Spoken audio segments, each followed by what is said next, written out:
Muy bien, seguimos en el programa. Yo creo que podemos profundizar en el punto que dejamos hace unos minutos. ¿Cómo?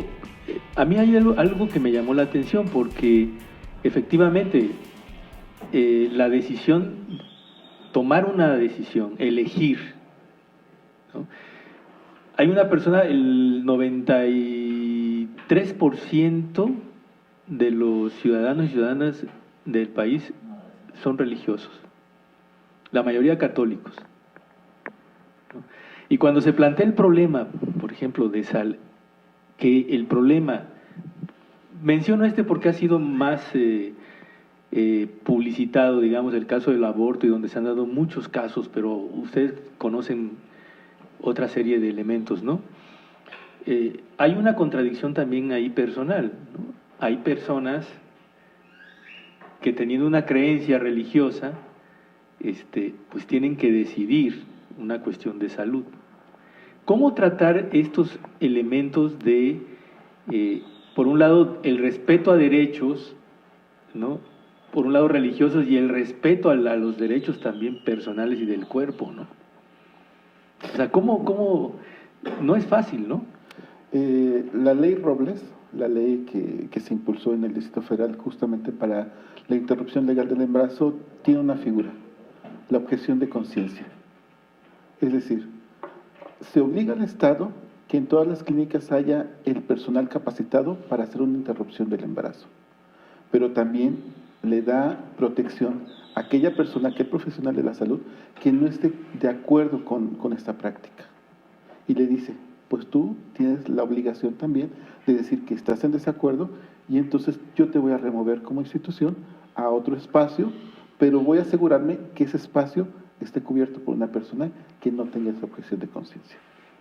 Creo que en ese sentido la situación del respeto de los derechos debe de ser una situación que no se tiene que mover, ¿sí? La cuestión de la interrupción del embarazo dice justamente es esto, ¿no? Que quien lo haga, quien lo decida, es porque lo quiere hacer, no es una obligación. Y es parte de los que los detractores pues han hecho un mal manejo y ahora sí la publicidad en contra, porque pareciera ser que el tener el derecho a una interrupción obligaría a que todas las mujeres lo tuvieran que hacer, y no es por ahí. Y la otra es que, bueno, la Iglesia revira con inteligencia, ¿no? Antepone el derecho a la vida al derecho a la elección. Y eso es lo que están haciendo la mayor parte de los estados. O sea, la Iglesia también no está revirando en términos morales, porque sabe que es un tema de derechos. Lo que está haciendo es decir, se trata de derechos humanos, pues entonces el derecho a la vida es primero.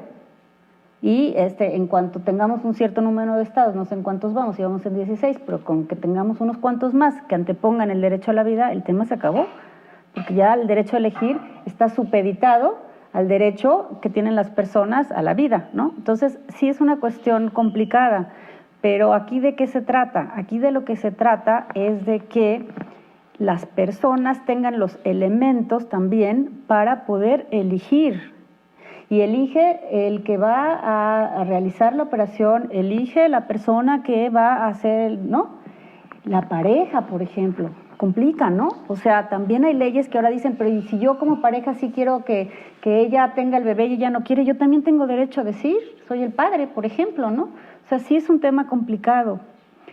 Pero yo creo que aquí lo más importante es, como decíamos, o sea, reflexionar, analizar profundamente que las diferencias no tienen por qué convertirse en mecanismos de desigualdad. Ese es el punto. Que el derecho y la oportunidad a elegir se garantice, ¿no? ¿Y cómo se garantiza? Pues por eso es que al final acaba siendo un pleito político, ¿no? Por eso es que las mujeres tienen que acabar defendiendo, ¿no? Las personas diversas tienen que acabar marchando, yendo, haciendo todo ese trabajo que se tiene que hacer de presión social también para, ahora sí que esos derechos se conquisten, ¿no? Poco a poco, y que implican pues discusiones, implican reflexiones, y yo creo que desde la academia pues tenemos que generar conocimiento, número uno, y tenemos que transversalizar una política, número dos, a través de acciones específicas, ¿no?, que permitan a nuestros estudiantes. Por ejemplo, volvemos al tema de la salud. México es el país con de la OCDE y no sé, en el mundo, con la tasa más alta de embarazos en adolescentes. Y Veracruz es uno de los países con más... Eso no se dice, y las políticas que existen son súper contradictorias, ineficientes. Yo no sé lo que nos quieras comentar al respecto, pero lo sabemos, ¿no? Entonces, son temas que siguen sin trabajarse de manera profunda, de manera coordinada, de manera responsable de las instituciones, más allá de los discursos, que no se han traducido en evaluaciones al respecto, ni en seguimientos, ni en saber si son eficaces o no. Entonces, pues siguen siendo temas que hay que seguir, ¿no? Impulsando. Y yo creo que por lo menos desde la universidad sí tenemos que hacer que nuestros estudiantes cuenten con las herramientas para elegir sobre su vida, sobre su profesión, sobre la manera en que la van a ejercer, que tengan estas perspectivas abiertas, ¿no? Para que elijan el camino que quieran. Y sí tienen derecho también a decir, yo no estoy de acuerdo y yo no voy como médico a lo mejor a practicar. Sí, pero una cosa es esta, y otra cosa es que vaya la chica a la clínica y entonces le digan, ¿sabes que cómo te atreves a abortar? Estás haciendo un pecado. Eso ya es otra cosa. Claro, y fíjate, bueno, justamente ahorita con la cuestión de la salud, por ejemplo, en el estado de Veracruz el año pasado, no tengo el dato el año antepasado, no tengo el dato de este año, que acaba de terminar, se dejaron de entregar 700,000 condones, porque se redujo, condones masculinos, porque se redujo el presupuesto. Si estamos hablando de que somos un estado que está entre el tercero, segundo, ya está en cuestiones de VIH y en cuestiones, por ejemplo, de embarazo. Muerte materna. ¿Qué nos está diciendo esto? Bueno, no estamos trabajando en el tema de la prevención, pero ojo, no estamos trabajando en el tema de la prevención desde una perspectiva de género. ¿Por qué? Porque solamente estamos dando condones masculinos. El condón femenino es inexistente en las clínicas, aun cuando está dentro de la norma oficial. ¿Sí? El tema del papiloma, la vacunas a las niñas. Y no vacunas a los varones. Entonces creo que sí es importante como que esta visión de género desde las políticas públicas de salud, de educación, bueno, de todo pues, porque si no, sí estaremos ahora sí tapando un hoyo y destapando otro. Lo importante aquí es que podamos reconocer que si no tenemos esta visión de género, vamos a estar nuevamente tropezándonos con la misma piedra. Pues en este dato, por ejemplo, de salud también, los varones, el cáncer que más afecta a los varones es el cáncer de próstata. Los varones se mueren por cáncer de próstata. ¿Por qué? Porque desde esta visión masculina de que no puedo ser penetrado o puedo ser tocado por ningún otro hombre o no puedo ser penetrado, pues no me hago un tacto rectal, no me hacen un tacto rectal para ver cómo está mi próstata. De infartos por el Viagra. De infarto, por ejemplo.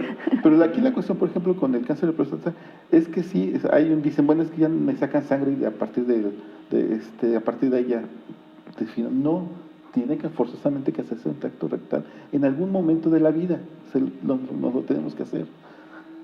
Pero en esa visión de que si me penetran dejo de ser varón, pues obviamente no, prefiero la mujer, morirme. nadie me puede tocar o yo no me puedo tocar, entonces ni siquiera sé que tengo una vulva, ¿verdad? Claro. Ni siquiera me toco tampoco, ¿no? Sí, y pareciera ser que está superado eso. Pareciera ser que está... Y no, la realidad es que lo vemos cotidianamente que no. Y lo vemos en los discursos. Es que mi novio me dio permiso. Es que mi esposo me da permiso. Pero a ver, ¿no que somos una nación globalizada, muy informada? La información fluye ahorita por todos lados, la televisión, las redes sociales, te puedo decir algo, no, nadie cambia una actitud por información. Es decir, está comprobadísimo que nadie va a dejar de fumar porque vea un letrero así enorme, con dientes espantosos, que le diga si dejas de fumar, si no dejas te vas a morir. Nada, la información así por sí misma no sirve, está mega comprobado, ¿no? ¿Qué requiere la información? Una transformación en la manera de pensar, un procesamiento de esa información, por decirlo, ¿no? Una toma de conciencia, vamos, que te caiga el 20, si no la información no sirve, y ese es el problema, que no se trabaja desde nosotros, ¿cómo? Sí o no, nos las pasamos dando pláticas y talleres y sensibilizaciones, porque creemos que es la única manera, ¿no? Y nada más para, ahorita que comentes lo que tú quieras, quería ir también al tema de la seguridad. No solamente es un tema de salud, sino de seguridad. Por ejemplo, como no hay perspectiva de género, no se dice que cuántos de los homicidios dolosos que hay en este país son por razones de odio, y son feminicidios o son crímenes de odio. Como no hay esas estadísticas, no hay esa perspectiva, no se trabaja desde esa línea, y en ese tema también hay muchísimos pendientes, ¿no? Sí. ¿Y qué pasa en la universidad? Perdón, ya, que son casos que vemos cotidianamente con nuestros estudiantes, ¿no? Que están siendo violentados, amenazados, desaparecidos incluso, ¿no? Y que ahí nunca tampoco se ve cuál es la diferencia de lo que pasa con las mujeres y con los hombres en estos contextos, ¿no? Y con las personas diversas, ¿no? Sí, y aquí justamente la información no es una vacuna, ¿sí? Desgraciadamente. Yo siempre les digo, bueno, una cuestión es que, digo, yo tengo la información aquí, Eso. ¿no? De protegerme, ¿no? Y la tengo, pero es más, me sé los 10 pasos para ponerme un condón. Pero si yo voy a tener una relación, por ejemplo, con alguien que yo quiero, pues entonces las emociones ahí van a jugar un papel muy importante. Y tiene que ver también un papel importante con si yo he sido, pues he aprendido a tomar decisiones. ¿Sí? Si no he aprendido a tomar decisiones, pues obviamente que yo le voy a hacer caso más hacia el corazón que a la razón. Hormona mata neurona, dicen. Sí, porque así dicen es. los chavos. Así tengamos 50 años, desgraciadamente así es, ¿no? ¿Pero a qué va? ¿Por qué? ¿Pero esto qué tiene que ver con la cuestión, con la construcción de género? Bueno, en el sentido, por ejemplo, de que a las mujeres se les enseña, se les educa a que deben de ser cuidadoras en ese sentido. Y entonces, en vez de cuidarse a sí mismas, empiezan a cuidar al otro o a las otras. El cuidado de su salud queda segundo o tercer nivel. Y nos estamos encontrando en las clínicas que llegan las chicas universitarias con acceso a internet, con su iPod y con todo lo que tú quieras, ¿no? Y les preguntas, ¿cuál es el método anticonceptivo que utilizas? ¿O cuál método de protección utilizas? No sé, mi novio me cuida. ¿Sí? En ese nivel Seguimos con eso. En ese nivel estamos. Verdaderamente parecía ser sorprendente. Pero o se atienden el cáncer de mama ya cuando va en la tercera, sí, ¿no? la tercera fase, porque siempre están cuidando a los hijos o lo que sea, y lo de ellas es lo último, ¿no? Sí, y aquí lo importante justamente es eso, ¿no? ¿Cómo podemos darle ese poder de decisión a las mujeres y a los varones también? En donde sea un trabajo compartido, no únicamente de que te doy permiso, sino que también es mi responsabilidad estar cuidando de ti. Decían los varones de un grupo de Renunciando a su Violencia, bueno, dice, las mujeres deben de tener la seguridad conmigo, pero la seguridad de que no las voy a dañar. Esa tendría que ser la seguridad. Pero no es por ahí, ¿no? Digo, no hemos terminado el mes de enero, y ya cuántos asesinatos a mujeres ha habido, pues creo que uno casi por día. Entonces sí es muy importante eso. Y la otra parte, pues, el hecho de que esté como ley no significa que yo pueda ejercerlo. La cuestión de la diversidad sexual está presente, o sea, tenemos una legislación que está en contra de la discriminación. Pero no hay mecanismos. Sí, ¿no? Tenemos mecanismos internacionales, estatales y demás. La semana pasada me escribieron diciéndome, ¿sabes qué? Es que yo vivo con mi pareja, una pareja gay. Dice, pero en la colonia casi nos quieren apedrear. ¿Sí? Dices, bueno, ¿cómo, aun cuando esté todo este esquema legal, pues simplemente lo cotidiano no hemos llegado a ese punto? No diría una feminista, bueno, la última frontera termina siendo la casa, nuestro espacio doméstico. ¿Qué estamos haciendo en nuestros espacios domésticos para incentivar esta cuestión de la diversidad, del respeto? ¿Cómo nos estamos involucrando a los quehaceres domésticos, los varones? ¿Sí? ¿Cómo estamos involucrando a las mujeres en la toma de decisiones al interior de la familia?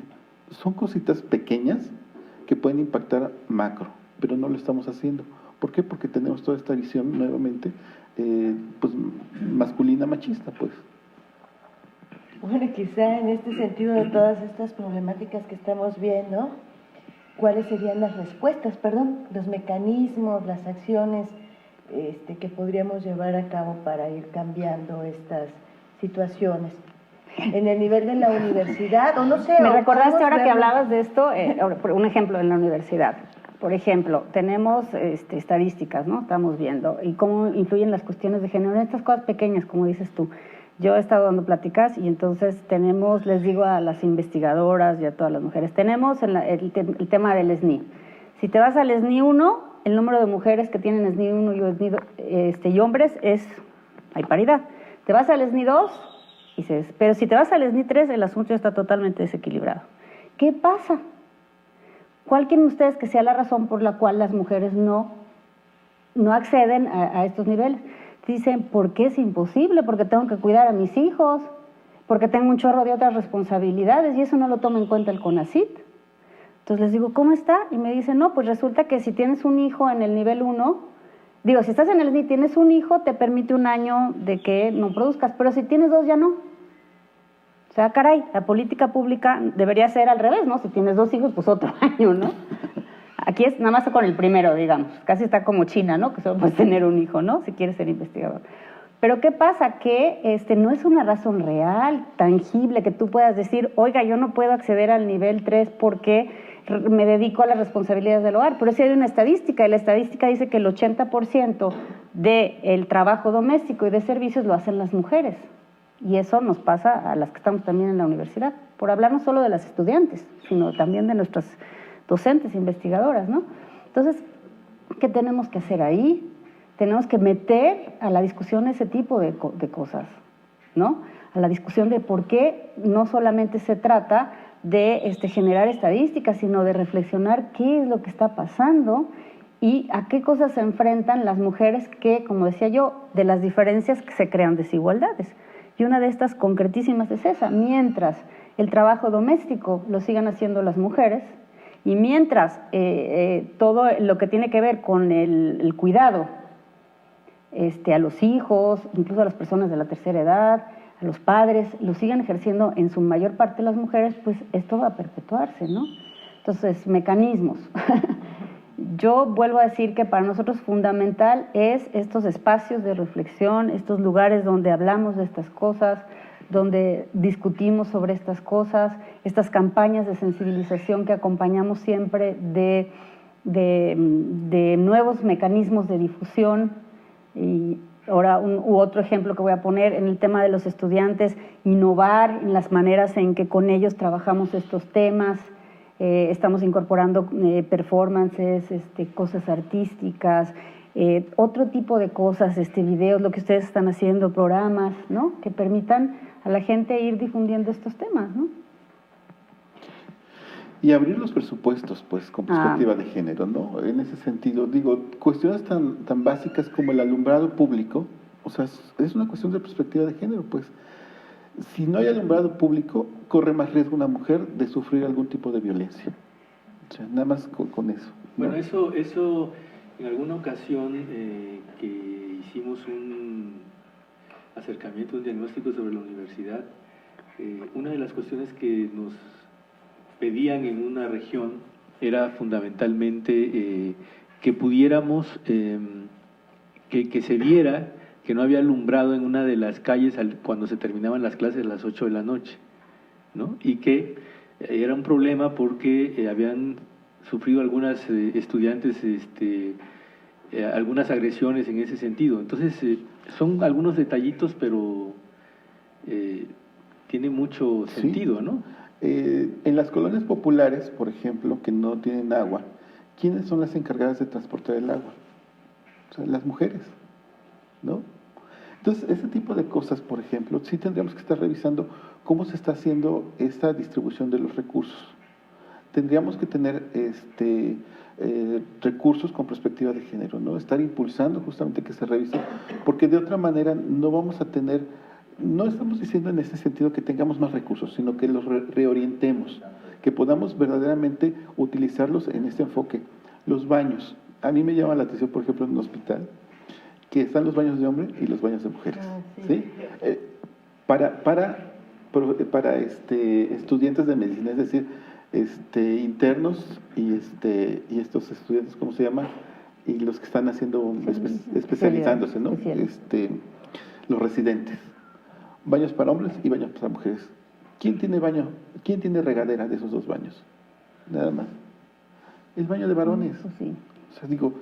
O sea, en esta visión, tendríamos entonces que tener a lo mejor solamente un baño, ¿no? O que los dos tuvieran baños con regadera. Pero desde esa construcción, imagínense, si eso está pasando en un área pública, ¿no? De educación formal, que es un hospital, pues que no pasen en otras cuestiones. Entonces sí es muy importante tener esta perspectiva en cuestiones de habitación, en cuestiones de movilidad urbana inclusive, ¿no? Pero pues tenemos que hacerlo desde el impulso, justamente desde este conjunto que podamos tener, ese trabajo que podamos tener armónico, entre investigadores, entre sociedad civil, porque si no, no lo vamos a poder realizar, ¿no? Sí, ahí como que el punto de lo nimio, de lo poco, que pareciera poco, es súper importante, no solo a nivel de esto que hablamos, sino si lo llevamos también a la teoría, ¿no? Si tú hablas de, por ejemplo, de cómo los mecanismos de poder se hacen, pues se hacen desde estas pequeñísimas cosas. Si tú hablas de cómo se construye un psiquismo de una persona, se construyen estas pequeñísimas cosas. O sea, esas pequeñas cosas son las que también hay que pensarlas con esta nueva perspectiva de género, ¿no? O sea, como que no son los grandes hechos o las grandes cosas donde uno puede mirar estas diferencias, sino en estos pequeñísimos detalles. Otro punto, por ejemplo, nuestros estudiantes de la UBI, ¿no? Vienen, por ejemplo, y hay un caso, como ahorita estamos haciendo, de acoso y hostigamiento sexual, y que vemos que nuestros estudiantes de las UBIs que están acosadas en la universidad, el 80% de ellas han sido acosadas en su vida, o sea, en su familia. O sea, nos decía la coordinadora de interculturalidad, es que el 80% de nuestros estudiantes han sufrido acoso y violencia sexual en su casa. Entonces, esos contextos también influyen en la vida de las estudiantes que tenemos y cómo tenemos que mirarlas en sus distintos lugares. Lo que decías, a lo mejor en una región como Córdoba, que la facultad está súper alejada y entonces le implica a la chica, ¿no?, moverse, o esta UBI donde las mujeres están, como yo decía, expuestas, ¿no?, o estudiantes en ciertas carreras donde no pueden sacar a la luz su orientación sexual porque entonces son violentados, ¿no? No solo, como decías, en sus casas, eso ocurre en la vida universitaria, ¿no? Ay, claro, María José, y fíjate que ahí está como este problema o este tema de tener que reconocer una realidad nacional, ¿no? Por ejemplo, ahorita de lo que señalas de las chicas, es que es impresionante que cuando uno habla de violación, que la violación es un fenómeno que está en el primer círculo de las víctimas, padres, padrastros, tíos, etcétera, ¿no? Entonces es como que tenemos como país como que enfrentar nuestra realidad y darnos cuenta que están arrojándonos los datos, la evidencia empírica, y de ahí reflexionar, analizar y discutir seriamente. Nos están avisando que el tiempo se nos ha escapado. No sé si quieran hacer un comentario pequeñitito para cerrar, alguna conclusión, algo que crean que no debe dejarse ahí guardado. Pues bueno, yo creo que, como lo decía hace un momento, bueno, lo personal es político, sí hay que trascender a esta cuestión de lo que yo estoy viendo y lo que me está molestando, que no puedo desarrollarme como yo, como mi ser.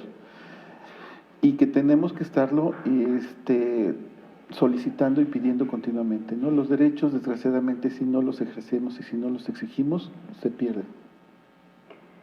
Sí, yo nada más decir que si la casa no es un lugar seguro, la universidad debe serlo, ¿no? Debemos de garantizar que tanto para nuestros estudiantes como para nuestras docentes, hombres, mujeres, con identidades diversas, la universidad sea un lugar seguro, un lugar de convivencia sana, un lugar de respeto, un lugar de diálogo. Yo creo que eso es un imponderable, pues, de la universidad, no sé qué palabra usar, que pero... eso puede permitir efectivamente repensar permanentemente lo que hacemos a veces también en nuestra casa, ¿no? Así es. O sea, la universidad tiene esa capacidad y ese privilegio. Muy bien, pues muchas gracias y terminamos con el programa Punto Ciego. Los invitamos para el siguiente programa.